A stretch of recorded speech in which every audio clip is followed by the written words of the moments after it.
11টায় খেলা আছে, তরুণ প্রজন্ম খেলা দেখবে, সমস্যা নেই। আমি 11টায় যুবকদেরকে ছুটি দিয়ে দিব। আপনারা তারপরেও আসেন, বসেন, মাহফিল শুনেন। বরাবর 11টায় তাকরীর শেষ করব, এরপরে তোমরা চলে যাইও। আমরা বাপ ছেলে মিলে মিলাদ কিয়াম করে মাহফিল কি করব, শেষ করব ইনশাআল্লাহ। আর কোনো ডর আছে না? তো আমাদের যুবকদেরও কিছু জিনিস সাবধান হওয়া উচিত। কেন? কারণ ওদেরকে আল্লাহ কবুল করছে বিদায় ওরা হাবিবুল্লাহর উম্মত হয়ে গেছে। কথা ঠিক না? হ্যাঁ, আমি বলি খেলা দেখো, এটা তোমার উৎসব হবে, সমস্যা নাই, কিন্তু বাড়াবাড়ি করলে কি ভালো হবে? ভালো হবে না। দেখবেন এখানে মাঝে মাঝে রাস্তায় রাস্তায় অনেক পতাকা আছে না? নাই আছে। এগুলো তুলছে কেন? শুধু একটু আনন্দ, একটু উৎসব। এখন বলেন এই পতাকা যে তুলছে, এগুলা বৃষ্টিতে ছিঁড়ে যাবে, কথা ঠিক না? তুফানে গাছ থেকে পড়ে যাবে, সেগুলো পড়ে গেলে কোথায় যাবে? নালায় যাবে। নালায় গেলে যে বৃষ্টি তুফান হবে, তখন নালাতে যখন পতাকাগুলো পড়বে, পানি কি আপ ডাউন করতে পারবে? পারবে না। তখন এই পতাকাগুলোর কারণে পানি যেহেতু যেতে পারবে না, দেখবেন এলাকায় বন্যা হওয়ারও সম্ভাবনা আছে। আছে না? নাই আছে। তো এই পতাকা তুললে কোনো ফজিলত নাই, কোন নিয়ামত নাই, কোন সওয়াব নাই। তো এই পতাকা না তুলে ওই পতাকার টাকা দিয়া তুমি যদি বাবার একটা লুঙ্গি দিতে পারো, মারে যদি একটা শাড়ি দিতে পারো, ওই মা পৃথিবী চায় না, অল্প কিছু জিনিস চায়। এক লুঙ্গি দেখে যদি বাবা হাসি ফুটে যায়, এক মা যদি শাড়ি দেখে চোখের পানি ছেড়ে দিয়ে যদি বলে, মাওলা ছেলে আমার রাজি করে ফেলেছে, খোদার কসম তুমি দুনিয়াতেও সফল হয়ে যাবা, আখিরাতেও তুমি সফল হয়ে যাবা। কথা দিন না? পতাকা না তুললে তুমি বাবারে লুঙ্গি দাও, মার একটা কে দিয়ে দাও, শাড়ি দিয়ে দাও, দেখবে তোমার বাবা আমাকে কোটি টাকা দিলে আমি খুশি হবো না। কেন? যত দিবেন তত চাইবো। কথা ঠিক না? মাহফিলে যদি এই বছর 20,000 দেন, আগামী বছর আমি আশা করবো 25,000 টাকা দিবেন। বাস্তবতা, এখানে আমার এত নম্রতা করার কিছু নেই, বাস্তবতা। 25,000 টাকা দিলে আমি আশা করবো আমাকে আগামী বছর 30,000 টাকা দিবেন। কেন? বান্দা তো যত আসবে তত বেশি চাইবো, এটা ডিমান্ড। কথা ঠিক না?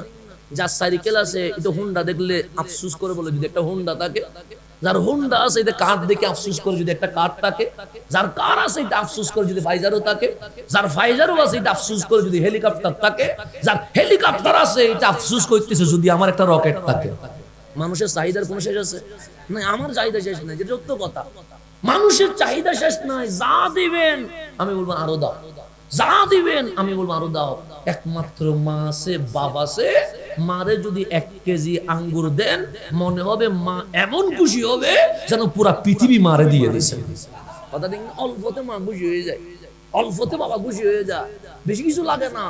এক জোড়া স্যান্ডেল দিলে দেখবেন বাবা খুশি হয়ে গেছে, একটা শাড়ি দিলে দেখবেন মা কি হয়ে গেছে, খুশি হয়ে গেছে। অল্পতে যাদের খুশি করতে পারবে এটা মা, এটা বাপ। এই পৃথিবীতে অল্পতে আর কাউরে খুশি করা যায় না। আপনি আমারও পারবেন না, যেটা বাস্তবতা। আমি এখানে বলছি, ইসলামের কথা বলছি, আপনি আমারও খুশি করতে পারবেন না।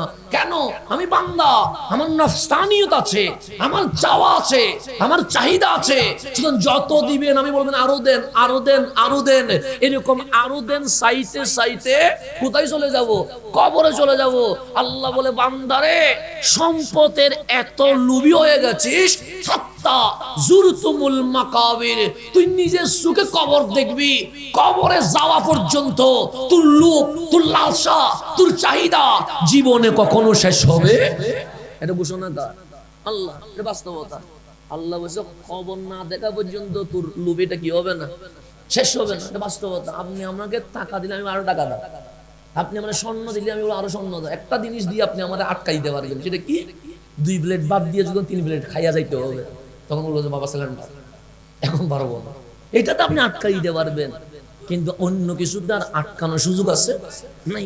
কিন্তু মা বাপ এমন জিনিস, যে জিনিসটা হচ্ছে অল্পতে কি হয়ে যায়, খুশি হয়ে যায়। আমার বাবাকে আমার আজকে পর্যন্ত 1 জোড়া স্যান্ডেল দিয়ে আমি বছর কাটাইতে দেখছি। আমার বাবাকে উনি চাইলে প্রতি সপ্তাহে স্যান্ডেল পরিবর্তন করতে পারে। কি আমার আব্বা, ওনাকে দেখছি 3টা ড্রেস দিয়ে বছর চলে গেছে, 3টা পাঞ্জাবি পায়জামা দিয়ে বছর কি শেষ। আমরা এখন জিজ্ঞেস করি, বাবা আপনি চাইলে মাসে ড্রেস চেঞ্জ করতে পারেন, আপনি চাইলে সপ্তাহে জুতা কি করতে পারেন, চেঞ্জ করতে পারেন, করেন না কেন? তখন হাসি দিয়ে বলে, আরে আমি কি পড়ছি এটা তো আমি দেখি না, তোরা যখন ভালো কিছু পড়িস মনে হয় আমি পড়ে আছি। সন্তানের খুশিতে বাবা খুশি হয়, সন্তানের খুশিতে মা খুশি হয়, সেজন্য মা বাবারে অল্পতে খুশি করা যায়। এখানে ট্রাই করেন, এই 5, 10, 100, 500 টাকার ভিতরে মারে খুশি করে ফেলতে পারলে দেখবেন পুরা দুনিয়া আপনার কদমে আসতে দেরি করবে না। এই পৃথিবীতে যতজন সফল আপনি দেখবেন প্রত্যেকের হয়তোবা মায়ের দোয়া আছে, না হইলে বাবার দোয়া আছে। খেয়াল করে দেখবেন, যেই সফল হয়েছে হয়তোবা মার দোয়া আছে, না হলে কার দোয়া আছে, বাপের দোয়া আছে। মা বাপের দোয়া আছে, আর কেউ সফল হইতে পারে নাই, আজকে পর্যন্ত পারে নাই, ভবিষ্যতেও পারার কোনো কি নাই, সম্ভাবনা নাই। আল্লাহ যেন বুঝার তৌফিক নসিব করে। এখন আসেন গভীর মনোযোগ, আমি যেখানে যাচ্ছি সেখানে যা, সময় যেহেতু কম নিব বলছি, আমি খুব দ্রুত কথা বলি। তাহলে আমার রসুলকে কাউসারের মালিক করছে কে? আল্লাহ। আমার রসুল আনা কাসিমুন ওয়াল্লাহু ইউতি, আমি বন্টনকারী, সব নিয়ামত এখান থেকে বন্টন হয়, কিন্তু দেওয়ার মালিক কে? আল্লাহ। এখন আসেন, আপনি যখন মক্কায় যাবেন সেখানে একটা দামি জিনিস আছে, ওই দামি জিনিসের নাম কি? খানায়ে কাবা। যেদিকে আপনি নামাজ পড়তেছেন, আপনি ফটিকছড়ির পানারকিল জামে মসজিদে নামাজ পড়তেছেন, কিন্তু কোন দিকে নামাজ পড়তেছেন? না পশ্চিম দিকে নয়, কাবা যেদিকে সেদিকে পড়তেছেন। যদি কাবা উত্তর দিকে হয় আপনি সেদিকে নামাজ পড়বেন, কাবা যদি দক্ষিণ দিকে হয় আপনি সেদিকে নামাজ পড়বেন। আমরা মিশরে গেলাম, পূর্বেও না, পশ্চিমেও না, উত্তরেও না, দক্ষিণেও না, নামাজ পড়বে কোন দিকে? সে কোনাকুনি। কেন? সে কাবা যেদিকে, তোমাকে নামাজ সেদিকে পড়তে হবে। ওরা বিশ্বের সমস্ত মুসলমান নামাজ পড়তেছে কোন দিকে? দামি না অদামি? দামি। আল্লাহ নিজে কোরআনে বলতেছেন, ইন্না আউওয়ালা বাইত উদিয়া লিন-নাস লাল্লাযী বিবাক্কা। হে আমার বান্দা, মক্কার মধ্যে একটা ঘর দেখা যায়। আমরা বললাম হ্যাঁ, সেটার নাম কি? আমরা বললাম বাইতুল্লাহ। কয় কোনা? আমরা বললাম 4 কোনা। আল্লাহ বলে কে বানাইছে জানিস? আমরা বললাম মালিক জানি না। আল্লাহ বলে কখনো রাস্তা বানায় ঠিকাদার কোম্পানি, কখনো বিল্ডিং বানায় মিস্ত্রি, কখনো মসজিদ বানায় ইঞ্জিনিয়ারে, কিন্তু এই কাবা কোন ঠিকাদার কোম্পানি বানায় নাই, কোন মিস্ত্রি বানায় নাই, কোন ইঞ্জিনিয়ার বানায় নাই। আরে আদম সফিউল্লাহ আসার আর 2000 বছর আগে আমি আল্লাহ নিজেই কাবা বানিয়ে দিয়ে দিয়েছি। কাবা বানাইছে কে? কাবার ইতিহাস বললে সূর্য উঠে যাবে, কাবার ইতিহাস কি হবে না, শেষ হবে না। আমি সেদিকে যাচ্ছি না। খানায়ে কাবা এটা দামি না দামি? দামি। আমার দিকে তাকাইলে কোনো ফজিলত আছে কিনা আমি জানি না, যেটা বাস্তবতা। কোনো ফজিলত আছে কিনা এটা আমার জানা নেই, কিন্তু আমার রসুল বললে কাবার দিকে তাকাইলে সওয়াব, কাবার দিকে তাকাইলে সওয়াব। কাবাকে ঘুরে লাব্বাইক আল্লাহুম্মা লাব্বাইক বললে সওয়াব, কাবার সামনে জিকির করলে সওয়াব।